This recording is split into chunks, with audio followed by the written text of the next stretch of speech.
warahmatullahi wabarakatuh. Barangkali tidak kompak ini, kurang bersuara. Dan barang siapa yang memberi salam lantas kita tidak menjawab, berarti kurang berkahnya. Saya ulangi, mudah-mudahan kita ini semuanya mendapatkan berkah. Assalamualaikum warahmatullahi wabarakatuh.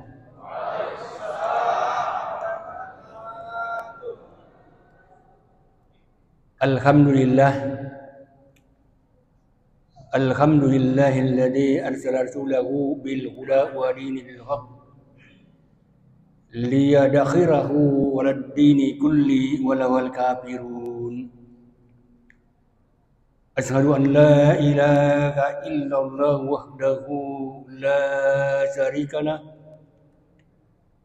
wa asyhadu anna Muhammadan abduhu wa rasuluhu. Allahumma salli ala sayyidina Muhammad wa alihi washabihi wa sallama tasliman katsiran. Amma ba'd. Ittaqullaha haqqa tuqatih wa la tamutunna illa wa antum muslimun. Wa qala Allah ta'ala bil Qur'anil Karim, A'udzu billahi minasyaitonir rajim. Bismillahirrahmanirrahim. Alladzina yunfikuna fis-sarra'i wat-dharra'i wal kadhiminal ghaidh wal 'afina 'anil nas wallahu yuhibbul muhsinin. Shadaqallahul azim. Bapak-bapak, ibu-ibu jamaah taru yang sama-sama berbahagia. Pertama-tama, marilah kita sama-sama memanjatkan puji syukur kehadirat Allah Subhanahu wa taala. Oleh karena pada malam ini Allah Subhanahu wa taala masih memberikan kesehatan kita dan masih memberikan waktu untuk datang di Masjid Jami Bukit Barua ini melaksanakan salat Isya, dan sebentar akan dilanjutkan dengan salat tarawih secara berjamaah. Hadirin, tidak terasa kita melaksanakan ibadah puasa pada bulan Ramadan ini sudah berada pada malam yang ke-12. Alhamdulillah, kita masih dalam keadaan sehat-sehat walafiat.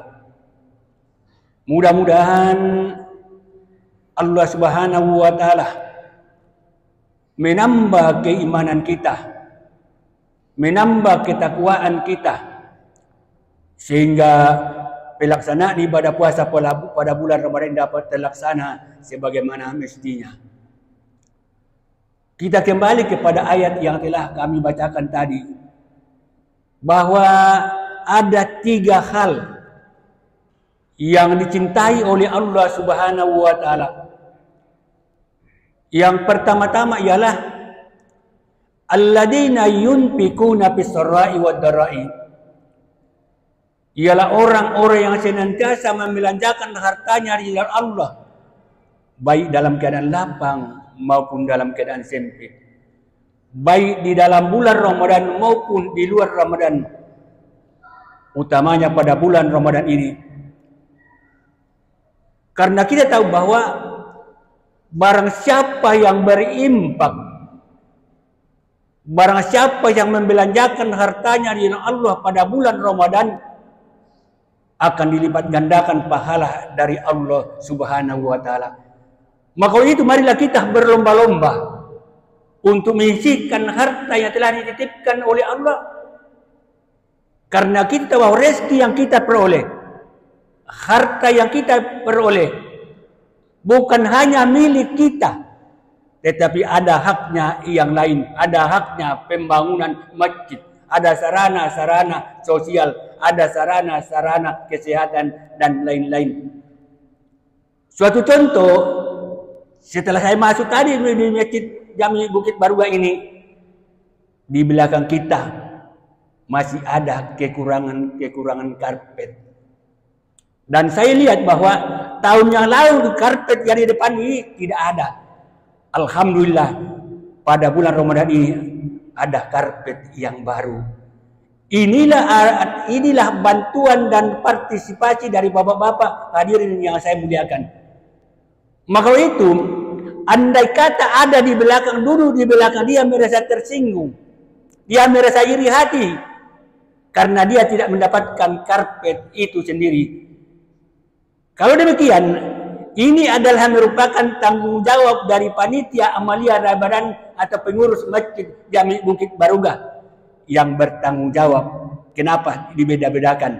Maka kalau itu, di dalam bulan suci Ramadan ini, mari kita selalu mensisihkan harta benda kita yang telah dititipkan oleh Allah untuk dalam rangka kelengkapan karpet masjid kita ini, agar semua yang hadir bisa menikmati daripada karpet itu sendiri.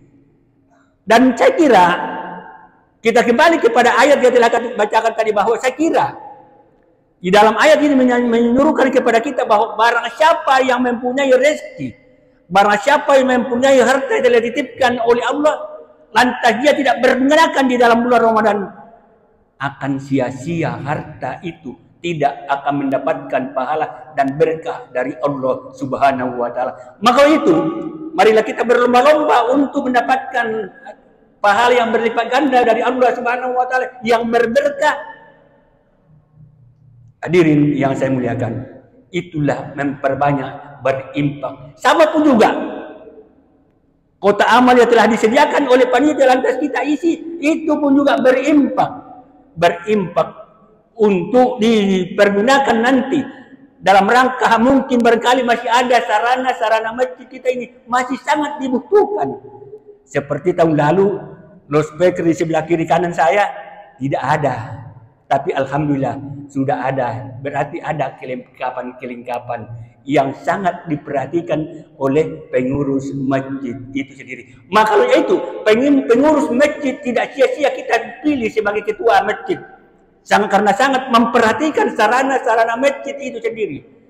Dan insya Allah kalau demikian, pada masa-masa yang akan datang, bila mana tiba masa jabatannya, kita perpanjang karena sangat ini memperhatikan sarana masjid itu sendiri.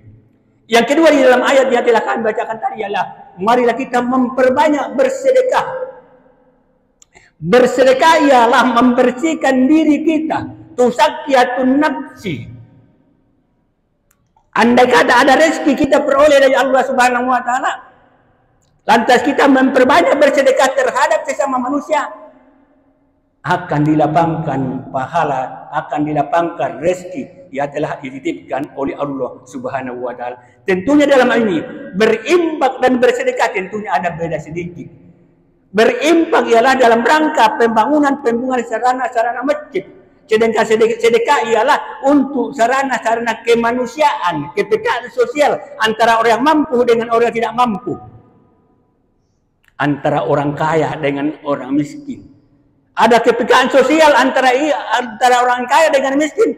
Itulah merupakan kepekaan sosial antara yang berada dengan yang tidak berada. Apalagi di dalam bulan Ramadan ini, marilah kita memperbanyak bersedekah di dalam Allah Subhanahu wa taala.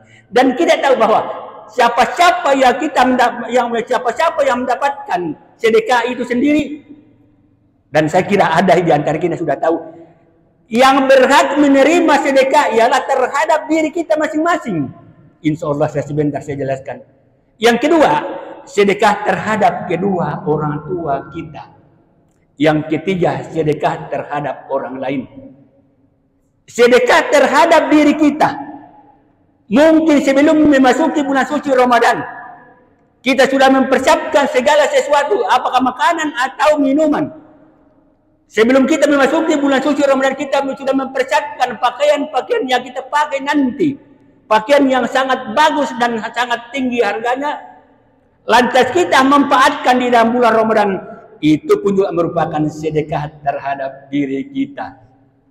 Dan andai kata sedekah itu, andai kata kita membeli pakaian yang bagus, pakaian yang sangat mahal harganya, lantas kita simpan di dalam lemari, tentunya orang lain akan nanti memanfaatkan. Maka olehnya itu bapak-bapak, ibu-ibu, jamaah taruh yang sama-sama berbahagia. Andai kata kita mempunyai rezeki yang telah dititipkan oleh Allah, pakaiannya kita beli, pakaiannya bertumpu di dalam lemari, lantas kita tidak pergunakan di dalam bulan suci Ramadan ini. Itulah orang-orang yang bahil dan orang-orang yang kikir. Bahkan pun juga pakaiannya kita simpan di dalam lemari, mungkin pada bulan-bulan yang akan datang atau pada tahun yang akan datang tidak bisa kita pakai. Yang pakai adalah orang lain. Karena kita telah dipanggil oleh Allah Subhanahu wa ta'ala. Karena kita bahwa yang kita bawa nanti ada 3 hal. Yang pertama-tama ialah amal jariah kita. Harta yang tidak kita bawa, tetapi adalah yang merupakan sedekah terhadap orang lain. Maka kalau itu, bapak-bapak, ibu-ibu, jamaah taruh yang sama-sama berbahagia. Andai kata kita membeli pakaian, pakailah di dalam bulan suci Ramadan ini untuk mengabdi kepada Allah Subhanahu wa taala, untuk mau mendekatkan diri kita kepada Allah Subhanahu wa taala. Janganlah kita pakai pakaian yang sembrono saja. Pakaian-pakaian seperti baju bujau kaos, ada tertulis di belakang, itu sangat mengganggu orang di belakang kita. Tetapi kita pergunakanlah pakaian-pakaian yang bagus, pakaian-pakaian yang bersih, untuk menghadap kehadirat Allah Subhanahu wa taala, seperti imam kita bagus pakaiannya. Itulah mudah-mudahan merupakan contoh kita. Hadirin saya muliakan. Yang kedua, sedekah terhadap kedua orang tua kita. Mungkin barangkali masih ada di antara kita jamaah hadirin yang saya muliakan, masih ada orang tua kita masih memerlukan sedekah terhadap kedua orang tua kita. Apa yang kita sedekahkan ialah sandang dan pangan, pakaian dan makanan itu sendiri. Andai kata ada kemampuan dari segi materi, dari segi harta, sedekahkanlah kepada kedua orang tua agar bisa dia bisa nikmati dalam bulan suci Ramadan ini. Itu pun juga merupakan sedekah terhadap kedua orang tua kita. Bahkan pun juga itu salah satu sarana untuk membalas jasa-jasa orang tua kita. Andai kata kedua orang tua kita telah dipanggil oleh Allah Subhanahu wa taala, apa yang kita lakukan sebagai anak yang soleh, anak yang solehat? Yang kita lakukan sebagai anak soleh ialah doakanlah kepada kedua orang tua kita agar dilapangkan kuburannya dan disinari dengan cahaya yang terang benderang seperti lampu masjid Jami Bukit Baruga ini sangat terang. Dan jangan ia duduk di dalam atau di kuburan nanti mengalami malam yang gelap gulita. Tetapi kita doakan agar diterangi oleh cahaya terang benderang dari Allah Subhanahu wa taala. Yang kedua, doakanlah kepada kedua orang tua kita agar diampuni dosa-dosanya yang telah pernah dia perbuat selama hidupnya, baik disengaja maupun tidak disengaja. Yang ketiga, doakanlah kepada kedua orang tua kita agar dijauhkan daripada siksaan kubur, mungkar dan nakir nanti. Dan saya kira inilah yang paling ditakuti oleh umat manusia. Yang takut kepada mungkar dan nakir ialah orang-orang yang selalu memperbuat kemaksiatan, kemungkaran, memperkaya diri, merampas haknya orang, menceritakan kejelekan-kejelekan orang lain, membunuh orang lain, mencuri, merampok. Itulah akan ditanya nanti oleh mungkar nakir. Mudah-mudahan seluruh yang hadir pada malam ini tidak ditanya oleh mungkar dan nakir nanti. Karena semuanya adalah orang-orang yang beriman, adalah orang-orang yang jujur, tidak akan mau melakukan kejelekan-kejelekan orang lain. Insya Allah akan tidak ditanya oleh mungkar dan nakir nanti. Yang ketiga, sedekah terhadap orang lain. Seperti tadi protokol telah menyampaikan kepada kita bahwa bapak-bapak, ibu-ibu yang memberikan minuman itu pun juga merupakan sedekah. Bapak-bapak, ibu-ibu yang memberi makan pada waktu sahur atau pada waktu buka puasa, itu salah satu sedekah terhadap orang lain. Dan orang lain nanti dia berdoa, ya Allah, bapak yang memberikan buka puasa, ibu yang memberikan buka puasa mendapatkan pahala yang berlipat ganda dari Allah Subhanahu wa taala. Mungkin barangkali masih ada di antara kita yang belum mendaftar ke panitia amalia Ramadan untuk memberi buka puasa di tempat ini, belum memberikan makanan di tempat ini. Mendaftarlah kepada panitia amalia Ramadan agar juga mendapatkan giliran untuk berbuat sedekah di sesama manusia. Inilah artinya kepekaan sosial antara orang mampu dengan orang yang tidak mampu. Hadirin yang saya muliakan. Oleh itu di dalam bulan suci Ramadan marilah kita sedikit membersihkan hati, mencucikan hati kita. Kenapa hati dicuci dibersihkan? Karena kita selalu mencari kejelekan orang lain. Kita selalu mencari kekurangan orang lain, memfitnah dan lain-lain. Maka kalau itu di dalam bulan Ramadan ini, janganlah kita perbuat dalam hal ini karena kita dalam menunaikan ibadah puasa pada bulan suci Ramadan ini. Hadirin yang saya muliakan. Baru satu pasal ini sudah 15-17 menit. Artinya mungkin barangkali kalau saya sambung memakan waktu. Dan saya kira apa yang telah kami sampaikan tadi baru satu poin ini saya bahas dalam pada bulan Ramadan ini. Karena kalau saya bahas 3 hal yang dicintai oleh Allah tidak akan mencukupi waktu yang telah ditentukan oleh panitia. Dia mengatakan panitia tidak menyampaikan kepada saya bahwa 15 sampai 17 menit sudah sampai 17 menit. Maka kalau itu apa yang kami sampaikan pada malam ini bisa kita aplikasikan, bisa kita amalkan terhadap diri sendiri, kita amalkan kepada orang lain dan kita amalkan kepada lingkungan dimanapun kita berada. Itulah salah satu cara orang-orang yang mendapatkan ketakwaan.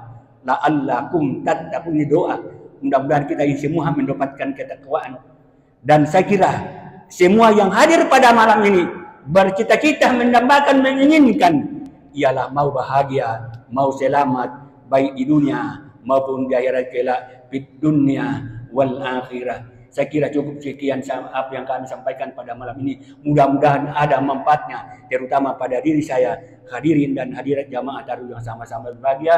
Kurang lebihnya mohon dimaafkan. Wassalamualaikum warahmatullahi wabarakatuh.